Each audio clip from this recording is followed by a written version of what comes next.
Hey people, it's Saturday and I'm back to talk some more. Listening to Adrian Borland, Cinematic. This is a solo CD of his, the guy from The Sound that committed suicide. To be honest, I'd never listened to this. Really like it.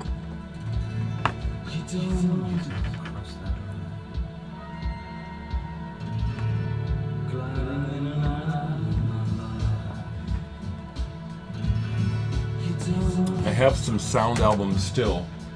I bought the album Jeopardy by The Sound when it first came out, and my band Digital Sex, we used to cover the song. No, it wasn't Digital Sex, it was the other band, Elvis and His Boss. We covered The Sound. Something about I Can't. It's one of the first songs on the album. I like the way it started. I've still got a few Sound albums over here.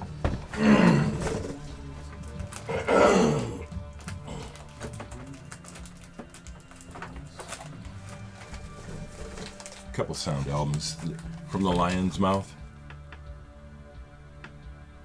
Another one of those bands like the Chameleons that I love, that never received their due. The Sound in the Hot House. And Shock of Daylight, I still have these.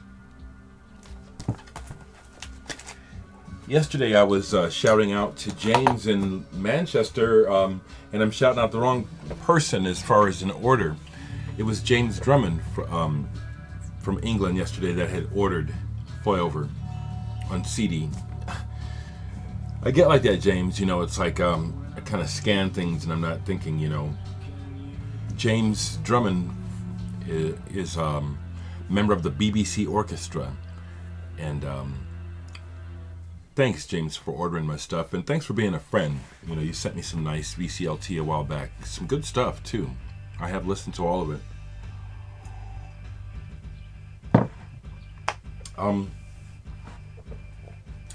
Yeah, Reaper, the new recording platform that I'm using, getting used to. My friend Matt Kucera came over again yesterday and gave me some lessons and helped me with some plugins, and actually turned me on to some plugins too, which is very cool. Some Abbey Road microphone plugins, and I'm looking forward to using that stuff as I get to know how to use it. A few records sitting down here I'll talk about because they're really important to me, and that's why I thought I'd go ahead and make the video.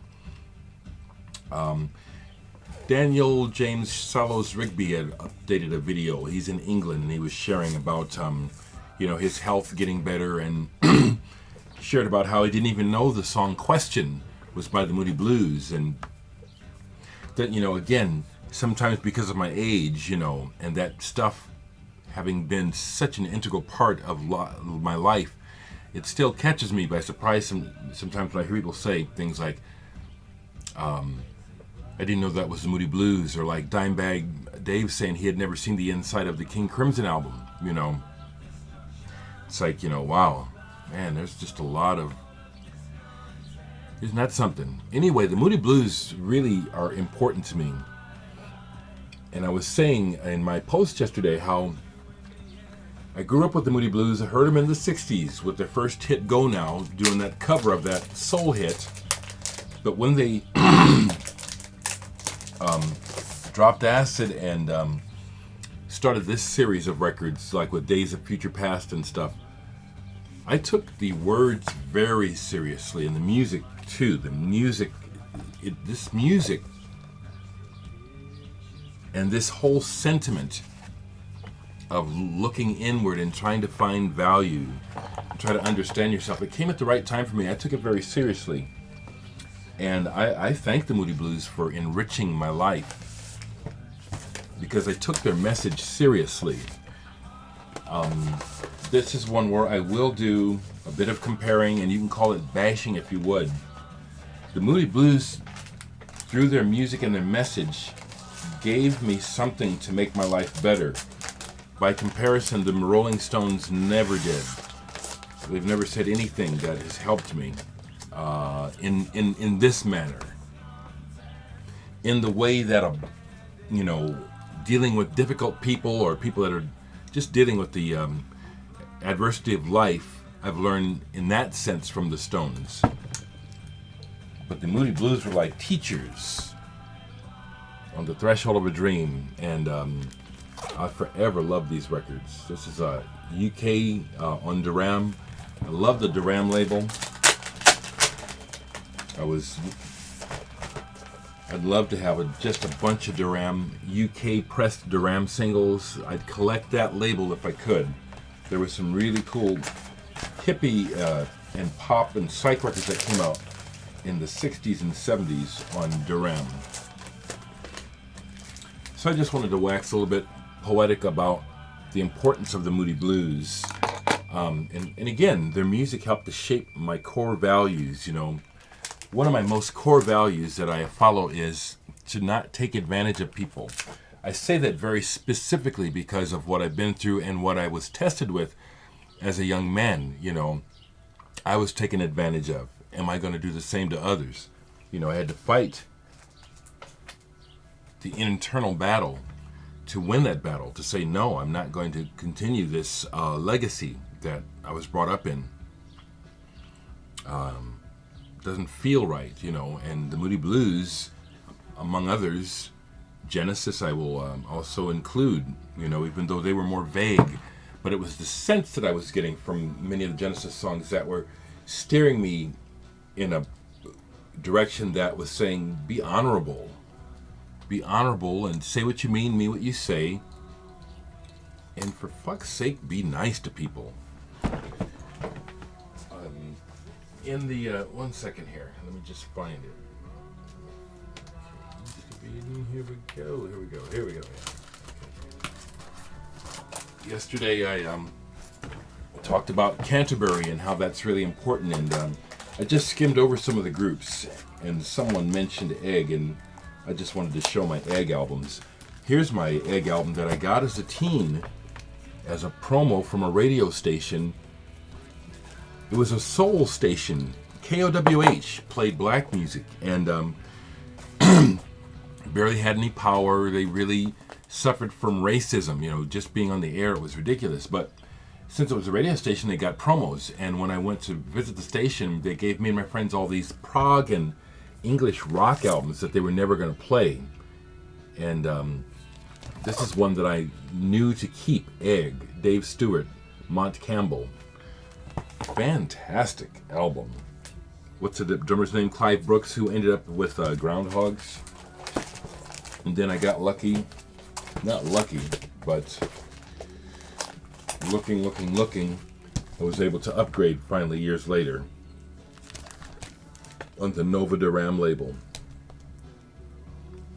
There's a real collectible version of this album where they had to take off something that they didn't get permission, a piece of classical music, I think. This is not it. So there's a super collectible version of this that has something they had to take off. The Polite Force. Excellent. All their albums are excellent.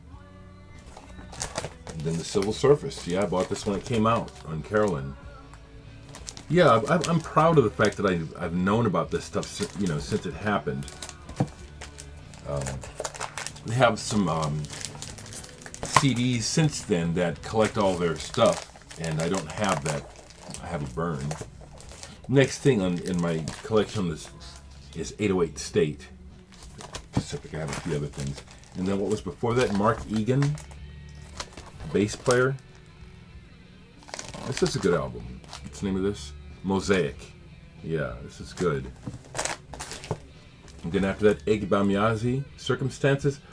This is something I took a chance on in the 80s because of the Egg Bamiazi, you know, because of the reference to me, I always refer that to Can, but I understand it's an actual product or name of, I don't know, it's something that's common. And I've kept this. It's okay. It's not great, but I haven't played it in a while, but every time I recheck it and play it, it's like I keep it. It's like, yeah, I like this enough to keep it, so.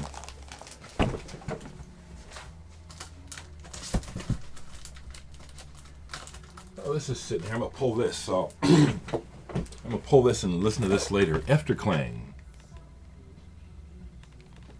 Parameter, neat band, neat sound. I think I'm gonna keep it short today, but I do want to say, because it's on my mind, on a social note, that I want to crow a little bit. I want to brag. I was never fooled. I was never fooled by the Obama bullshit. Never for once was I fooled. I'm so proud of that, and I have proof of it on my Facebook page and all my other social media. If you go back years and look at my comments, I was saying it from the beginning. And I want to say here that I suffered a lot of criticism and abuse from other people who were fooled, brainwashed, thinking that I'm the one that's... And now everything I said, it's like, isn't it more obvious that it's just another corrupt politician? Barack Obama, it's not even his real name. Turns out that quite a bit of that controversy about who is he really is true. Barry Soetoro. I just want to say that because, again, every time the news makes me sick, but I'm going to listen to it, okay?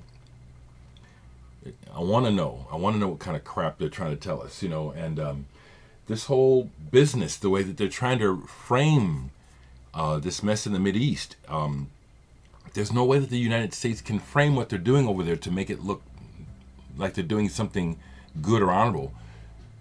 The bad guys are the United States, and this is where I live, but I'm telling the truth.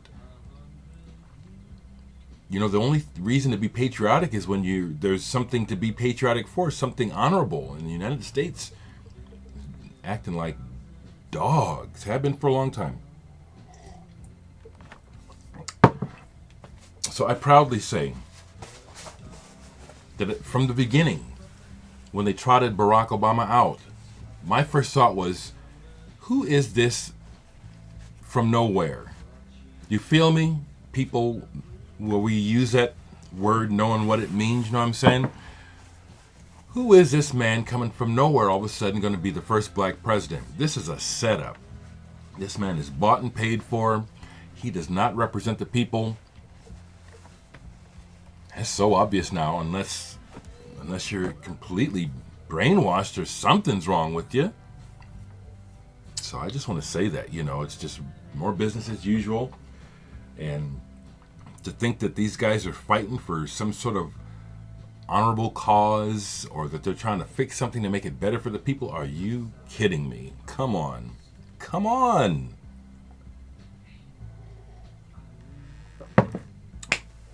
And this general apathy in America, I don't know about any place else, but this general apathy in America, like everybody is on drugs.